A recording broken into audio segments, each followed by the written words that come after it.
It's quiet now, but just a few hours ago, neighbors tell us a lot of noise was coming from this apartment building. Authorities said the boy's body ended up here in this drainage system where the floodwater swept him across the street in this cornfield. As for the gunshot victim, he was transported to Riverside Hospital where he remains in serious condition. Columbus Police is encouraging anyone with any information to contact them. People on South 19th Street say they are constantly waking up to find pieces of broken glass. Trucks are arriving as we speak, and they plan to hit the roads before the snow starts. Now, the fire is mostly contained, but fire crews are still out here working through the night. And 22-year-old Kevin Smith has just been charged with murder. I want you to take a look behind me. You can see people are surveying the area, looking for clues, trying to figure out exactly what happened out here. Here in Antrim Park, lots of people are expected to be here for the 5 and 10K race this weekend, and health officials want to send a warning tonight. West Nile virus is back. The Columbus Health Department says fogging would minimize those mosquitoes carrying lacrosse. Now, as for Corey, tonight he is here at Nationwide Children's Hospital where he remains in a coma. One of the victims has died at the hospital. The other is suffering from life-threatening injuries. We're going to keep you updated on the latest as soon as we get further information. For now, we are in West Columbus. Rob Sneed, 10 TV News. It's part of the home. It's part of the family. Yeah. Nicole Cole and her German Shepherd Sam shared a bond passed down from one generation to the next.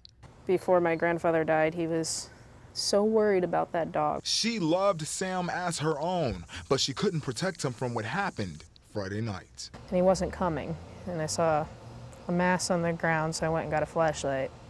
There he was with the arrow lying on the ground. Investigators with the Humane Society said somebody sawed a hole in Cole's privacy fence, aimed a crossbow, and shot Sam with this arrow. It was with such force and such closeness to the animal that the arrow went completely through the dog's body. Sam died instantly. I mean, it was a piece of my grandparents, so and that's all I had left of them because they passed away. But now all she has is quiet reminders of what it used to be. Just make sure the dog's okay. He has a good home, a yard to run in, and we did. And that's how he ends up, I guess. Rob Sneed, 10 TV News. As a full moon illuminated the night sky, Columbus police stationed around the parking lot of exotic Perl, ready to make their move. I was walking back in, next thing I knew it was just about probably 20 police officers just rushing place. Shannon Thompson dances there. She says it all happened so fast, no one knew what hit them. I'm just like, oh my God, what's going on? Too much other than dancing was going on. Authorities say at least 5 strippers were charged with soliciting sex, and one sold an undercover officer 3 grams of cocaine. News Shannon says she knew nothing about. No. So you're not aware of prostitution going on inside? It's a strip club. Prostitution can be going on anywhere. Authorities arrested the owner, Tracy Fields, for illegal operation of a sexually oriented business and 2 other dancers for outstanding warrants. Gunshots brought police to this Northeast Columbus neighborhood. Really, I thought it was a firecracker. But Terry Thornton wasn't prepared for what she saw next. I was totally in shock. Could not believe that he was just standing and bloodied like that. It was horrible. Authorities say 2 armed men approached 32-year-old Cornell Thomas, shot him, then ran. And it all happened just right across the street from Terry's house. That's where Thomas ran for help. He was trying to say help. He was trying to help me. Help me is what I, got out. That's what he got out, and that's what I got out of him. But his cries couldn't save him. And as the last bit of life left his body, Terry could only watch and weep. I cried because I wanted to help him, but it seems like I couldn't. Police lights and yellow tape are haunting reminders of that night, a night she'll never forget.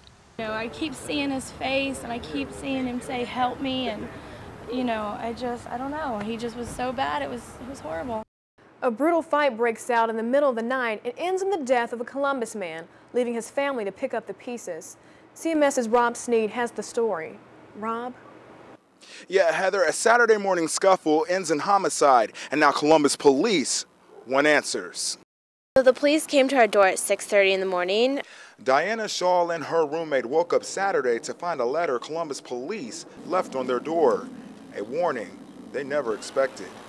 We were like, oh my gosh, what happened, what happened, what happened? Columbus police found 28-year-old Christian Lodge's lifeless body here on the corner of 13th Avenue in Diana's driveway.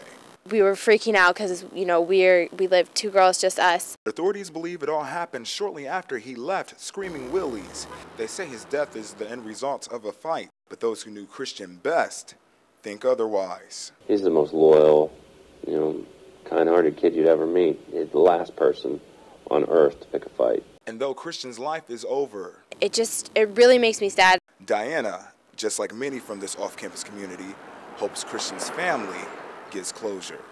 This person had a family, had a fiance, had a son. They're grieving, and, you know, they deserve to know what happened. Again, no arrests have been made, but Columbus Police is encouraging anyone with any information to come forward. Reporting from CPD, Rob Sneed, CMS 19 News.